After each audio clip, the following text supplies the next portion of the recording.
ਮੋਦੀ ਨਾਲ ਤੇ ਉਹ ਹਿਸਾਬ ਹੋਇਆ ਨਾ ਕਿ ਕੋਈ ਸੀਗਾ ਗਿੱਦੜਾਂ ਦਾ ਗਰੁੱਪ। ਅੱਛਾ ਜੀ। ਉਹਨਾਂ ਚੋਂ ਨਾ ਇੱਕ ਗਿੱਦੜ ਬੜਾ ਸਿਆਣਾ ਸੀਗਾ। ਉਹਨੇ ਕਿਹਾ ਆਪਣੇ ਸਾਰੇ ਗਿੱਦੜਾਂ ਨੂੰ ਮਤਲਬ ਰਿਸ਼ਤੇਦਾਰਾਂ ਨੂੰ ਸਾਰਿਆਂ ਨੂੰ ਇਕੱਠੇ ਕੀਤਾ, ਜਿੱਦਾਂ ਹੁਣ ਮੋਦੀ ਆ ਜਨਰਲ ਬਖਸ਼ੀ ਤੇ ਗੋਰਵਾਰੀਆ ਵਗੈਰਾ ਨੂੰ ਇਕੱਠੇ ਕਰ ਲਵੇ। ਤੇ ਕਹਿੰਦਾ ਵੀ ਗੱਲ ਸੁਣੋ, ਇਹ ਕਿ ਸ਼ੇਰ ਨੂੰ ਜੰਗਲ ਦਾ ਤੁਸੀਂ ਸਾਰਿਆਂ ਨੇ ਬਾਦਸ਼ਾਹ ਬਣਾਇਆ ਹੋਇਆ ਆ। ਹਾਲਾਂਕਿ ਸਾਡੀ ਤਾਦਾਦ ਤੇ ਬਹੁਤ ਜ਼ਿਆਦਾ ਆ ਤੇ ਸਾਡੇ ਚੋਂ ਇੱਕ ਸਰਦਾਰ ਹੋਣਾ ਚਾਹੀਦਾ, ਬਾਦਸ਼ਾਹ ਹੋਣਾ ਚਾਹੀਦਾ। ਅਸੀਂ ਐਵੇਂ ਪਿੱਛੇ ਰਹਿਣ। ਤੇ ਗੱਲ ਇਹ ਆ ਕਿ ਪੂਛ ਤੇ ਸਾਡੀ ਵੀ ਆ, ਸ਼ੇਰ ਦੀ ਵੀ ਆ, ਦੰਦ ਸਾਡੇ ਵੀ ਆ, ਸ਼ੇਰ ਦੇ ਵੀ, ਮਤਲਬ ਕਿ ਅਸੀਂ ਵੀ ਤੇ ਸ਼ੇਰ ਵਰਗੇ ਆ, ਸਾਡੇ 'ਚ ਕੀ ਕਮੀ ਆ। ਤੇ ਉਹਨਾਂ ਚੋਂ ਨਾ ਇੱਕ ਜਨਰਲ ਬਖਸ਼ੀ ਵਰਗਾ ਸੀਗਾ, ਉਹਨੇ ਕਿਹਾ ਯਾਰ ਗੱਲ ਏਦਾਂ ਆ, ਸ਼ੇਰ ਕੋਲ ਨਾ 10 ਪੇਜ ਹੈਗੇ ਆ, ਤੂੰ ਨਾ ਏਦਾਂ ਕਰ ਕਿ ਤੈਨੂੰ ਅਸੀਂ ਉਹਦਾ ਸ਼ਾਗਿਰਦ ਕਰਵਾ ਦਿੰਦੇ ਆ, ਕੋਈ ਸਿੱਖ ਲੈ ਉਹਦੇ ਕੋਲ। ਉਹ ਭਾਈ ਜੀ ਗਏ ਸ਼ੇਰ ਕੋਲ ਤੇ ਜਾ ਕੇ ਕਹਿੰਦੇ ਕਿ ਬਾਦਸ਼ਾਹ ਸਲਾਮਤ, ਆ ਸਾਡਾ ਮੁੰਡਾ ਆ ਮੋਦੀ ਸੌਰੀ ਗਿੱਦੜ, ਇਹਨੂੰ ਨਾ ਤੁਸੀਂ ਆਪਣਾ ਸ਼ਾਗਿਰਦ ਕਰ ਲਓ।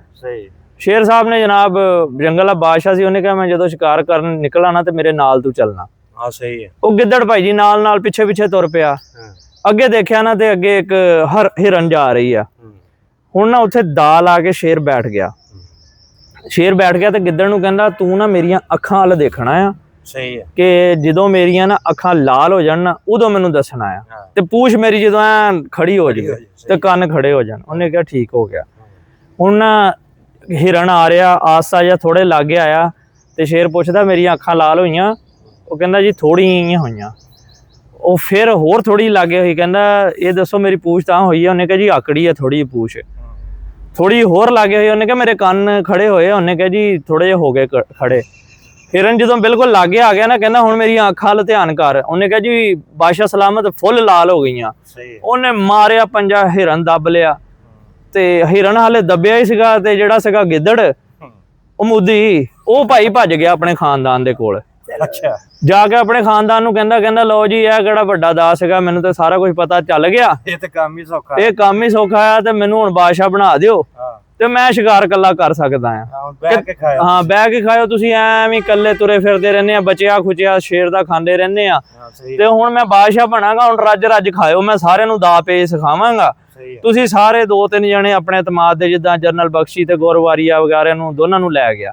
ਲਿਜਾ ਕੇ ਕਹਿੰਦਾ ਤੁਸੀਂ ਮੇਰੇ ਨਾਲ ਚੱਲਣਾ, ਅਗਲਾ ਦਾ ਪੇਜ ਮੈਂ ਤੁਹਾਨੂੰ ਸਿਖਾਵਾਂਗਾ। ਸ਼ੇਰ ਕਰਨ ਡਏ ਆ ਬਾਦਸ਼ਾਹ, ਇਹ ਕਿਹੜਾ ਬਾਦਸ਼ਾਹ ਆ ਤੇ ਇਹ ਕਿਹੜਾ ਕੰਮ ਆ, ਰੱਜ ਰੱਜ ਕੇ ਖਾਓ ਸ਼ਿਕਾਰ, ਏਦਾਂ ਹੋਏਗਾ ਏਦਾਂ ਹੋਏਗਾ। ਉਹ ਭਾਈ ਜੀ ਦੋਨੇ ਜਨਰਲ ਬਖਸ਼ੀ ਵੀ ਤੇ ਗੋਰਵਾਰੀਆ ਵੀ ਨਾਲ ਚਲੇ ਗਏ ਗਿੱਦੜ ਦੇ। ਤੇ ਅੱਗੇ ਭਾਈ ਜੀ ਗੈਂਡਾ ਕਿਤੇ ਆ ਰਿਹਾ ਸੀਗਾ, ਬਾਕੀ ਨਾਲ ਮੀਡੀਆ ਲੈ ਗਏ ਹੁਣ। ਉਹ ਮੀਡੀਆ ਦੇ 2-4 ਲੋਕ ਜਿਹੜੇ ਏਦਾਂ ਦੇ ਸੀ। ਅੱਛਾ ਭਾਈ ਜੀ ਹੋਇਆ ਏਦਾਂ ਕਿ ਉਹ ਨਾ ਕਿਤੇ ਅੱਗੇ ਗੈਂਡਾ ਆਣ ਡਿਆ। ਹੁਣ ਜਿਹੜਾ ਸੀਗਾ ਨਾ ਉਹ ਗਿੱਦੜ, ਉਹ ਜਨਰਲ ਨੂੰ ਬਖਸ਼ੀ ਨੂੰ ਕਹਿੰਦਾ ਤੇ ਗੋਰਵਾਰੀਆ ਨੂੰ ਕਹਿੰਦਾ ਦੇਖੋ ਤੇ ਮੇਰੀਆਂ ਅੱਖਾਂ ਲਾਲ ਹੋਈਆਂ? ਉਹਨੇ ਕਿਹਾ ਜੀ ਹੋਈਆਂ। ਉਹਨੇ ਕਿਹਾ ਪੂਛ? ਉਹਨੇ ਕਿਹਾ ਥੋੜੀ ਜਿਹੀ ਤਾਂ ਹੋਈ ਆ।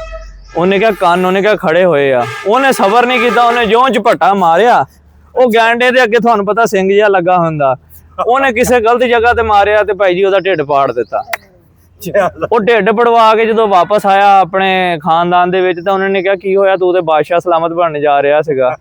ਉਹਨੇ ਕਿਹਾ ਮਸਲਾ ਇਹ ਨਹੀਂ ਹੈਗਾ, ਸ਼ਿਕਾਰ ਮੈਨੂੰ ਸਾਰਾ ਕੁਝ ਆਂਦਾ ਸੀਗਾ, ਇਹ ਜਦੋਂ ਮਰਵਾਉਂਦਾ ਸ਼ਰੀਕਾ ਮਰਵਾਉਂਦਾ ਆ, ਮੈਂ ਸ਼ਿਕਾਰ ਮੈਨੂੰ ਆਂਦਾ ਸੀਗਾ। ਆ ਜਰਨਲ ਜਿਹੜਾ ਹੈ ਨਾ ਬਖਸ਼ੀ ਤੇ ਗੋਰਵਾਰੀਆ, ਇਹਨਾਂ ਨੇ ਮੈਨੂੰ ਮਰਵਾਇਆ, ਇਹਨਾਂ ਨੇ ਮੈਨੂੰ ਟਾਈਮ ਤੋਂ ਪਹਿਲੇ ਦੱਸਤਾ, ਹਾਲੇ ਮੇਰੀਆਂ ਅੱਖਾਂ ਲਾਲ ਨਹੀਂ ਸੀ ਹੋਈਆਂ, ਨਾਲੇ ਪੂਛ ਖੜੀ ਹੋਈ।